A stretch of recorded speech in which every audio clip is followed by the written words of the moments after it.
चलो कहां तक पहुंच गए थे हम चैप्टर में? 3 टाइप हो गई। जब साधारण ब्याज मूलधन का A/B गुना हो जाए, ये टाइप हो चुका है हमारा। ठीक है, अब देखो आगे हमें चैप्टर में मतलब अगली टाइप जो है हमारी वो है और भी आसान। टाइप का नाम लिखेंगे जब ब्याज का योग तथा अंतर ज्ञात हो। जब ब्याज का योग तथा अंतर ज्ञात हो। जब ब्याज का योग तथा अंतर ज्ञात हो। टाइप नंबर, अरे इसमें इंक थोड़ी ना डाली है तुमने जो ये नीचे को चली जाएगी, तो इसे नीचे दुकान पे फेंक देना जाके। लो ये चला लो, फिर रुकेगा ये। मैंने रखना शुरू कर दिया, पेन पहले नहीं रखता था। क्वेश्चन लिखेंगे किसी धन के 7 वर्ष और 10 वर्ष, किसी धन के 7 वर्ष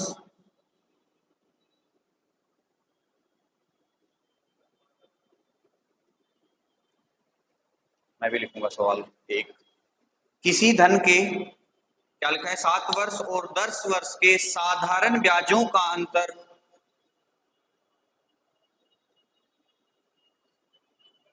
10 वर्ष के साधारण ब्याजों का अंतर 150 रुपए हो।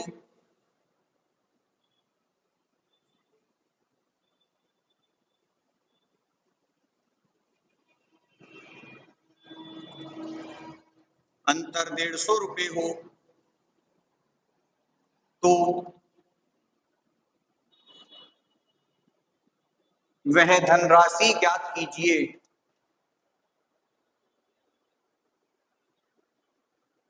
तो वह धनराशि ज्ञात कीजिए यदि ब्याज की दर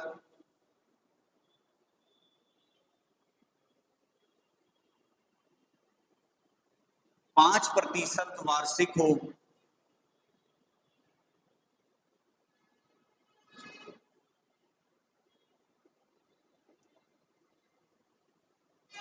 करो सवाल।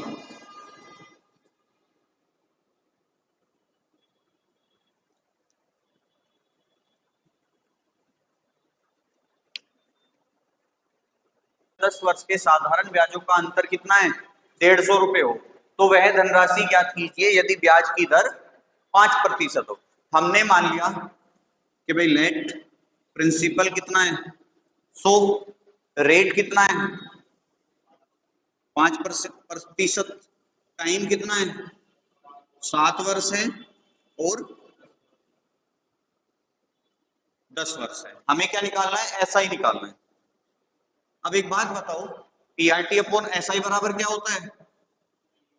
P into R into T upon 100, यही तो होता है। जब हम 7 वर्ष का पीआरटी से ब्याज निकालेंगे तो कितना आएगा कि भाई 100 गुना 5 गुना 7 बटे ये कट जाएगा, कितना आ गया 35 आ गया। अगर मैं 10 वर्ष का निकालूं तो 100 गुना 10 गुना 5 बटे 100, यही तो लगेगा। 100 से 100 कट जाएगा, 10 पंजे 50। 7 वर्ष का ब्याज कितना है? 10 वर्ष का कितना है? 50। अगर मैं दोनों साधारण ब्याजों का अंतर लूं तो कितना आएगा? 15 रुपए आएगा कि नहीं आएगा? आएगा कि नहीं आएगा? भाई पहले से ब्याज कितना मिल रहा था 35, दूसरे से कितना मिल रहा है 50, तो दोनों का अंतर कितना है 15। क्वेश्चन ने कितना दे रखा है? भाई यही तो कह रहा है कि किसी धन के 7 वर्ष और 10 वर्ष के साधारण ब्याजों का अंतर कितना है 150 रुपए। तो इस 15 की वैल्यू तो 150 आई। भाई हमारे अकॉर्डिंग ब्याज कितना है 15, क्वेश्चन ने कितना दिया है 150, तो एक की वैल्यू कितनी आ जाएगी यहाँ से 10। हमसे क्या पूछा है कि वह धनराशि ज्ञात कीजिए। अब एक की वैल्यू 10 है, हमने धनराशि कितनी मानी थी 100, तो 100 की वैल्यू कितनी आ जाएगी?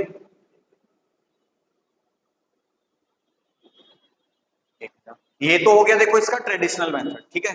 अब मैं आपको इसकी एक ट्रिक सिखाता हूँ, बहुत बढ़िया ट्रिक है, आप बिना पेन और पेपर के आंसर निकालोगे। कैसे निकालोगे? क्वेश्चन पढ़ते हैं, किसी धन के 7 वर्ष व 10 वर्ष के साधारण ब्याजों का अंतर कितना है? 150 रुपए। यदि ब्याज की दर कितनी हो? 5% हो तो धनराशि बतानी है। देखो यहाँ से दो तरह से क्वेश्चन बनेगा, या तो आपको समय अलग अलग दिया होगा, वार्षिक ब्याज की दर सेम होगी, या समय सेम होगा, वार्षिक ब्याज की दर अलग अलग होगी। प्रिंसिपल हमेशा ध्यान रखना होता है 100%, ठीक है।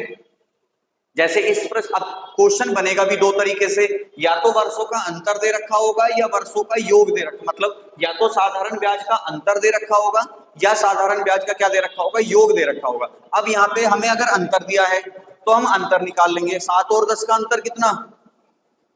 3। भाई 7 और 10 का अगर हम अंतर निकालेंगे 3 आएगा। ब्याज की रेट कितनी है? 5%। तो ब्याज कितना? मैंने आपको एक फॉर्मूला भी लिखवाया होगा, साधारण ब्याज बराबर दर गुना समय, लिखवाया था ना।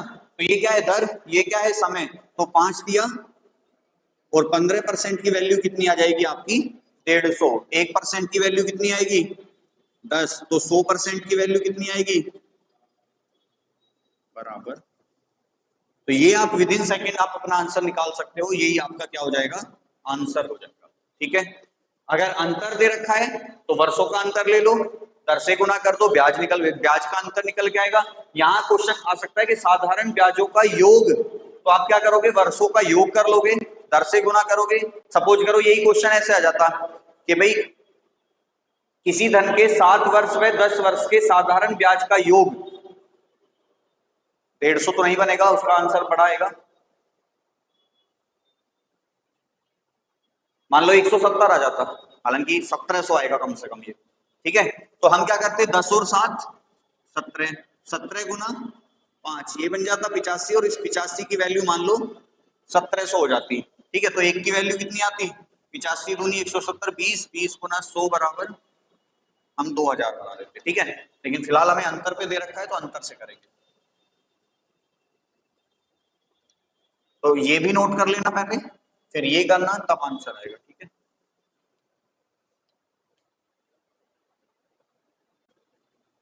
नेक्स्ट क्वेश्चन बोलूं, लिखो। एक धन का 4%, एक धन का 4%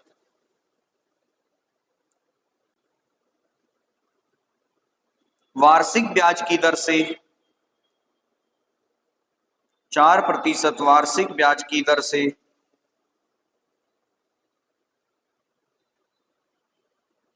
3 वर्ष का ब्याज, 3 वर्ष का ब्याज उसके 5 साल के ब्याज, 5 वर्ष के ब्याज से,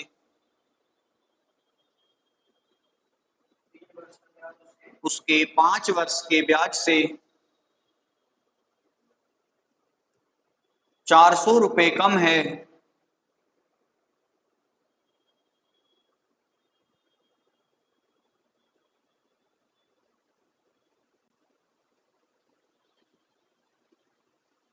वह धनराशि ज्ञात कीजिए। सेम क्वेश्चन है बिल्कुल। भाई एक बात बताओ, तुमसे अंतर कह दे, कम कह दे, ज्यादा कह दे, तीनों चीजें सेम है। मैं तुमसे कह दूं कि मेरे पास तुमसे 500 रुपए ज्यादा है, ठीक है। मान लो तुम्हारे पास 200 हो और मेरे पास कितने हो?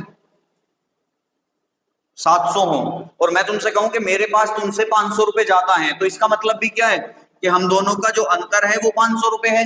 मैं इसी सेंटेंस को उल्टा करके कह दूं कि तुम्हारे पास मेरे से 500 रुपए कम है, तो भी बात सेम ही है। मैं तुमसे कह दूं कि मेरे और तुम्हारे पैसों का अंतर 500 रुपए है, तो तीनों चीजें सेम हुई कि नहीं हुई? तो ध्यान रखना, ज्यादा आ जाए, कम आ जाए या अंतर आ जाए, तीनों का बात एक ही है। जैसे मैंने समझा भी दिया कि तुम्हारे पास 200 रुपए है, मेरे पास 700 रुपए है, मैंने कह दिया मेरे पास तुमसे 500 रुपए अधिक है, तो हम दोनों के रुपयों का अंतर कितना है? 500 है।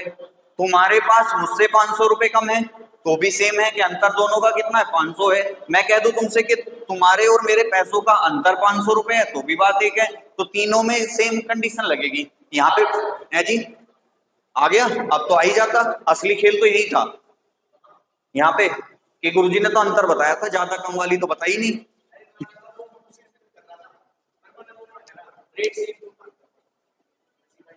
भाई आपको दिया है कितने कितने वर्ष का है? 3 वर्ष और 5 वर्ष का दिया है।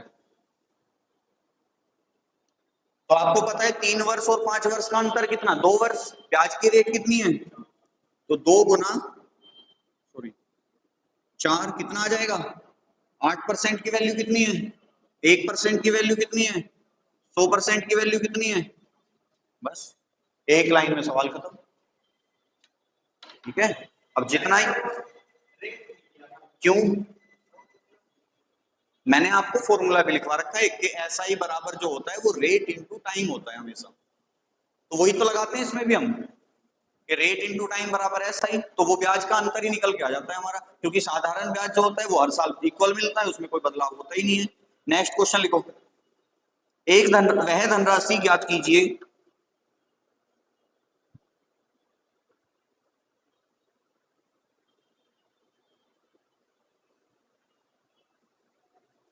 जो 6% वार्षिक दर से राम को 8 वर्ष के लिए तथा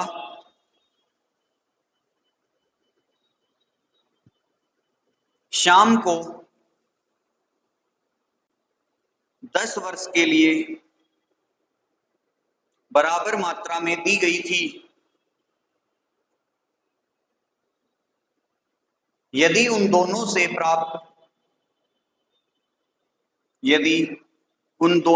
प्राप्त कुल ब्याज यदि उन दोनों से प्राप्त कुल ब्याज 2160 रुपए रहा हो, 2160 रुपए रहा हो,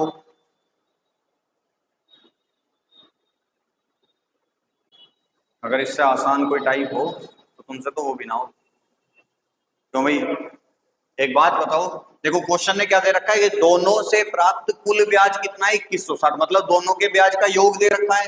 एक को कितने साल के लिए दिए, दूसरे को कितने के लिए दिए? तो 8 वर्ष और 10 वर्ष का योग कितना आएगा?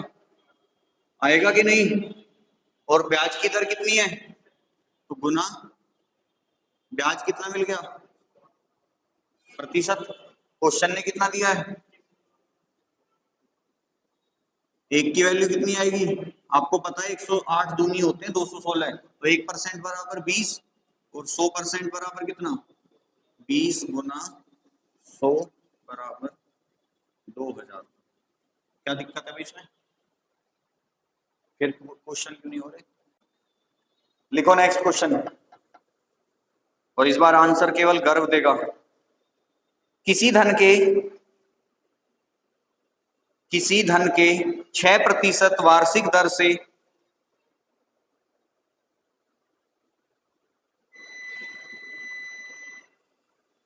3 वर्ष के ब्याज 3 वर्ष के ब्याज और 3 वर्ष के किसी धन के 6% वार्षिक ब्याज की दर से 3 वर्ष के ब्याज और 6 वर्ष के ब्याज का योग 3 वर्ष के ब्याज और 6 वर्ष के ब्याज का योग 270 रुपए है। धनराशि ज्ञात कीजिए। क्या है क्वेश्चन? देखो 3 वर्ष का ब्याज प्लस 6 वर्ष का ब्याज कितना हो गया? क्योंकि देखो ब्याज का योग दे रखा है तो वर्ष जुड़ जाएंगे। मैंने बताया था कि अगर वर्ष अलग अलग हैं तो वर्ष के साथ होगा, अगर वर्ष सेम होगा तो फिर रेट ऑफ इंटरेस्ट बदल रखा होगा उसने। रेट ऑफ इंटरेस्ट कितना है? 6%। तो नो चिक्की, क्वेश्चन ने ब्याज कितना दिया है? 200 कट जाएगा कितनी बार? 5 से। अच्छा, तो 1% बराबर 5 और 100% बराबर कितना? मतलब कितना आसान है, कुछ था इसमें? हो जाएगा टाइप। टाइप नंबर 5 कराएं, लिखो तो। ये और भी आसान है। जब दो समय का मिश्र धन ज्ञात हो, टाइप नंबर 5, जब दो समय का मिश्र धन ज्ञात हो। क्वेश्चन लिखेंगे, कोई धन साधारण ब्याज की दर से, कोई धन साधारण ब्याज की दर से 3 वर्ष में 575 रुपए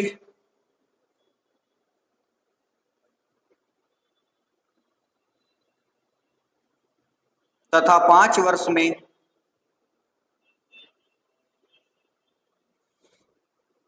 625 रुपए हो जाता है।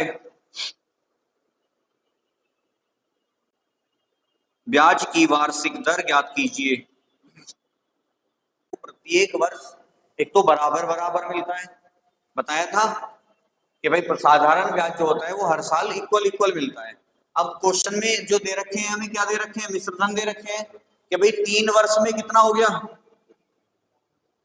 मतलब 3 वर्ष का ब्याज लगने के बाद जो धनराशि हो गई वो कितनी हो गई? 575। और 5 वर्ष बाद कितनी हो गई? 625 हो गई। अब मुझे बताओ, ये 575 से 625 तक जो धनराशि बढ़ के आई है, कितने वर्ष का ब्याज लगा? कितना ब्याज लगा? कितने का? क्यों जुड़ेंगे क्यों, जब हम वहां वर्षों का अंतर ले रहे हैं तो यहाँ भी तो। भाई एक बात बताओ, 3 साल में किसी धनराशि पे ब्याज लग के 575 हो गए, और उसी धनराशि पे 5 वर्ष में ब्याज लग के कितने हो गए? 625 हो गए। तो ब्याज इन 2 वर्ष में, ये जो डिफरेंस आया है 2 वर्ष का, इसमें ब्याज कितना बढ़ गया? 150 रुपए बढ़ गया। बढ़ाना एक बार। हाँ, डिफरेंस ही तो करा रहा हूं मैं, घटाना एक बार। 5 में से 5 गए 0, 7 में से 2 गए, 7 में से 2 गए, मतलब एक बार इधर से, चलो ठीक है। और इसमें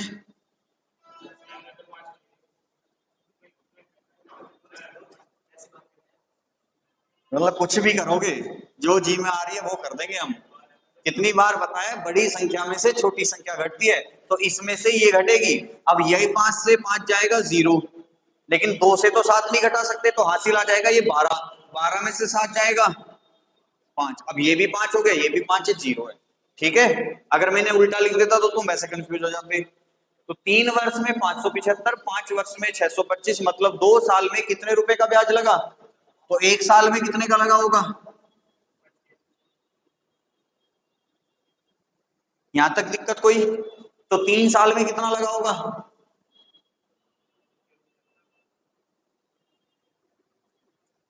75 लगा होगा कि नहीं? अब मुझे बताओ, ये 3 वर्ष में मिश्रधन कितना हो जा रहा था, और जिसमें ब्याज कितना है, तो मूलधन कितना होगा? होगा कि नहीं? क्या निकालना है? मूलधन निकालना है। बताओ फॉर्मूला कितना है? बटे कितना है?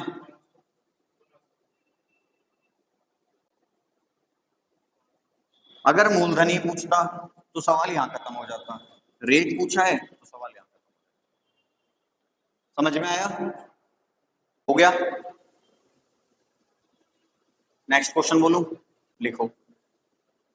एक धनराशि साधारण ब्याज पर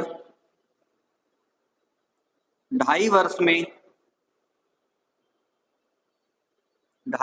में 1012 और 4 वर्ष में 2.5 वर्ष में 1012 1012 तथा 4 वर्ष में 1067.20 67.20 1067.2 रुपए हो जाती है। ब्याज की वार्षिक दर ज्ञात कीजिए। है ऑप्शन में क्या है क्वेश्चन? 2.5 वर्ष में कितनी हो रही है? 4 में कितनी हो रही है? डिफरेंस कितना है?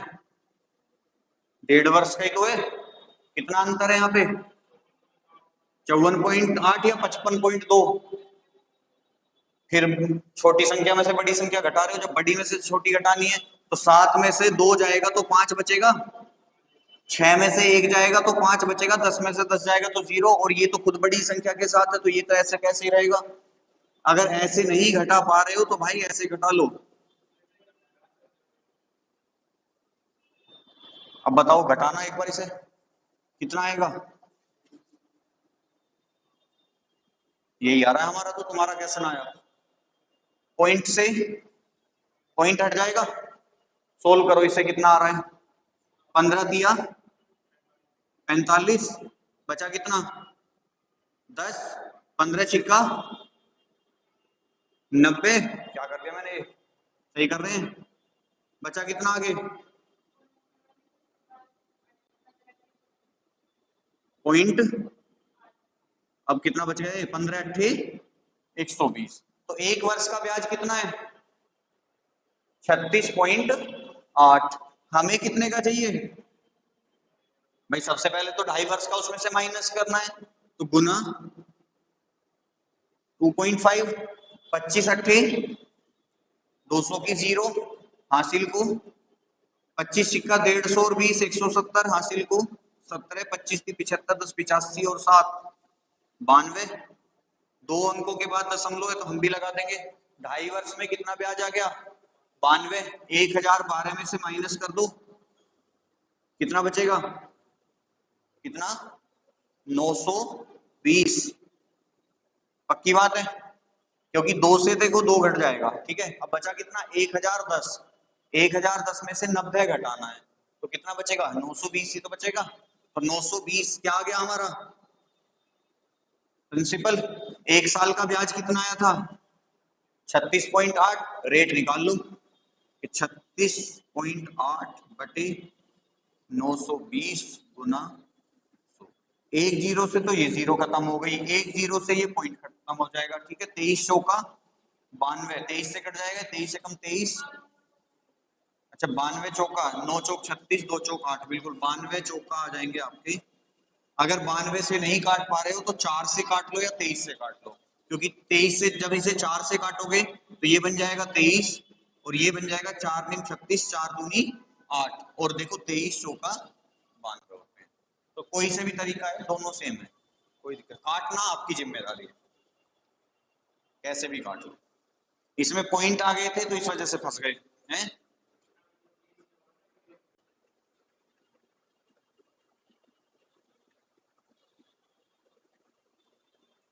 ब्याज की किस दर से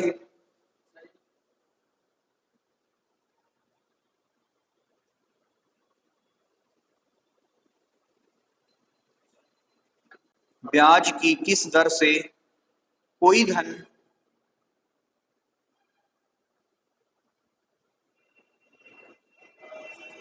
ब्याज की किस दर से कोई धन 4 वर्ष में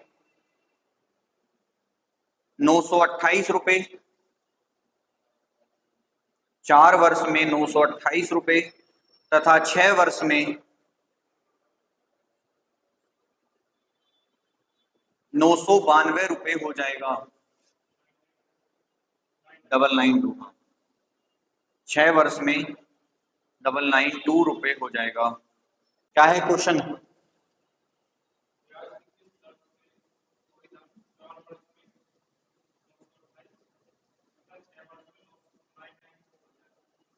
बारह में से 8 गए 4, 8 में से 2 गए, 2 वर्ष का ब्याज ₹64, तो 4 वर्ष का कितना? भाई इसका डबल 128 को माइनस करोगे 928 में से कितना बचेगा? 800। प्रिंसिपल कितना है? 800। और 1 साल का ब्याज कितना आ जाएगा? 32। तो 32/800 गुना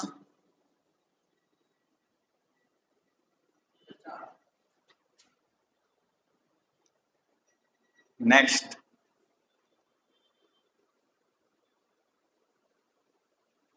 कोई धन 7%, इंपॉर्टेंट क्वेश्चन है। कोई धन 7% वार्षिक ब्याज की दर से, कोई धन 7% वार्षिक ब्याज की दर से 3 वर्ष में 1210 रुपए हो जाता है,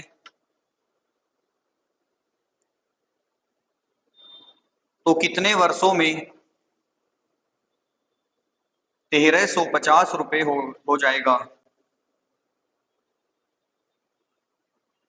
तो कितने वर्षों में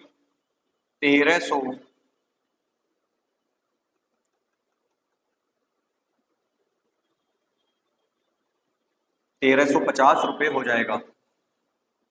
थोड़ा अलग कह रहा है, बताओ मुझे क्या है। क्या प्रिंसिपल हमें दे रखा है? नहीं दिया। रेट हमें दे रखी है कितनी? टाइम हमें दे रखा है? ऐसा ही हमें दिया हुआ है? नहीं दिया हुआ। हमें क्या दे रखा है? जब भी तुम्हें प्रश्न में अमाउंट दे रखा हो ना, प्रिंसिपल 100 मान लेना, ठीक है? कितना मान लेना? ठीक है, कि हमने प्रिंसिपल कितना मान लिया? 100। अब अमाउंट होता क्या है? अमाउंट कितना दे रखा है? 1200। अब अमाउंट होता क्या है? आपको मैं बताते बताते थक गया कि प्रिंसिपल में अगर हम इंटरेस्ट जोड़ दें तो वो क्या बन जाता है? अमाउंट बन जाता है, यानी कि मिश्रधन बन जाता है। अब SI बराबर क्या होता है? Rate into time. रेट कितनी है? 7%। टाइम कितना है? तो SI कितना हो गया? 21 रुपए। प्रिंसिपल कितना है? ब्याज कितना है? तो अमाउंट कितना हो जाएगा? 121 हो जाएगा। कोई कंफ्यूजन? इसको कितना दे रखा है? एक की वैल्यू कितनी? प्रिंसिपल कितना माना था? कितनी आ जाएगी? ये क्या आ गया आपका? प्रिंसिपल आ गया। लेकिन हमसे कुछ और पूछा है, ये तो निकालना पड़ेगा हमें। हमसे पूछा है कि कितने वर्षों में यह धनराशि 1350 रुपए हो जाएगी। ठीक है, एक बात बताओ, ब्याज कितना मिल रहा है? 350 रुपए। जब हमने इस, देखो यहां से तुम्हारे सोचने की क्षमता चलती है, चाहो तो आप यहां से PRT लगा के आंसर निकाल सकते हो, लेकिन अगर आप सोच सकते हो तो मुझे एक बात बताओ, रेट तो पिछली बार सेम था। जब हमने 7 में 3 की गुणा करी थी तो कितना आया था? 21 आया था। और इस 21 से हमें ब्याज कितना मिल रहा था? 210 मिल रहा था ना, क्योंकि 1000 रुपए 1210 हो रहे थे। तो यहां हमें 350 यानी कि 35 चाहिए। भाई हमने 7 में 3 की गुणा करी तो ये 21 मिला था। अब इस 7 में किसकी गुणा करें टाइम के साथ जो 35 मिले? तो टाइम कितना रख जाएंगे? ये तो है देखो सोचने वाला, अगर सोच सकते हो तो। नहीं तो आपको पता है कि SI बराबर क्या होता है? PRT/100 होता है। ब्याज कितना चाहिए? 350 रुपए। प्रिंसिपल कितना है? 1000। रेट कितना है? और टाइम हमें निकालना है। 2 जीरो से 2 जीरो कट गई, इस जीरो से ये कट गई, ठीक है। और 7 से यहाँ क्या बच गया? और यहाँ क्या बच गया? टफ है।